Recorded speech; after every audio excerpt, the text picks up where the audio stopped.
কোথাও ধসে পড়েছে ব্লক, কোথাও বা ফাটল। ধীরে ধীরে বলেশ্বর নদীতে বিলীন হচ্ছে টেকসই বেড়িবাঁধ। ২০০৭ সালের ১৫ই নভেম্বরে সিডরের তাণ্ডবের পর শরণখোলা মোড়লগঞ্জবাসীর দাবি ছিল টেকসই বাঁধ। বিশ্বব্যাংকের অর্থায়নে ৩৫০ কোটি টাকা ব্যয়ে শুরু হয় কাজ। আশার আলো দেখেন স্থানীয়রা, কিন্তু সেই আশা পরিণত হয়েছে হতাশায়। দীর্ঘদিনের দাবি ছিল আমাদের টেকসই বেড়িবাঁধ, কিন্তু বিভিন্ন সময় আমরা বেড়িবাঁধ পাইছি, কিন্তু সেখানে ছিল অনিয়মে ভরা, বালু দিয়ে বেড়িবাঁধ করা হয়েছে। সবসময় আমরা ভয়তে থাকি যে এই পাথরগুলো ভাঙ্গিয়া নদীর দা আইতে আছে, এটা একটু নদী শাসন হইলে আমাকে একটু ভালো হইতো। এই যে বেড়িবাঁধটা করছে, বেড়িবাঁধটা বিভিন্ন জায়গায় দিয়ে ভাঙ্গিয়ে নামিয়ে গেছে নদীর লগে একবারে। এই নদী শাসন যদি না করে তাতে এই বেড়িবাঁধের কোনো মূল্য নেই। প্রকল্পটির দায়িত্বে ছিল চায়নার ঠিকাদারি একটি প্রতিষ্ঠান।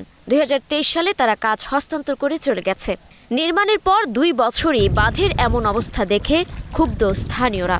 নির্মাণে অনিয়মের অভিযোগ তুলেছেন তারা। কয়েকশো কোটি টাকা দিয়ে ওই বেড়িবাঁধ বানছে, হ্যাঁ তো বেড়িবাঁধ তো আমাগো কোনো কাজ হয় না, হ্যাঁ সব নদীতে ভেঙে চিরিয়ে গেছে, আমাগো এখন আমরা নদীতে ভাসতে আছি। বেশি বালি, অল্প কিছু মাটি, এখন এই বেড়িবাঁধ ঝুঁকিপূর্ণ।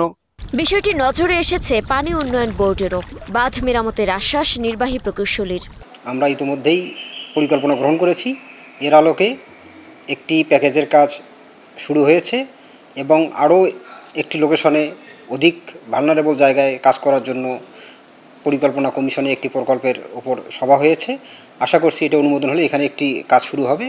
আমরা ধারাবাহিকভাবে অন্য অন্য ভালনারেবল পয়েন্টে কাজ করার জন্য প্রয়োজনীয় ব্যবস্থা গ্রহণ করব। সিডরের তাণ্ডবে শুধু বাগেরহাটি প্রাণ হারান ৯০৮ জন।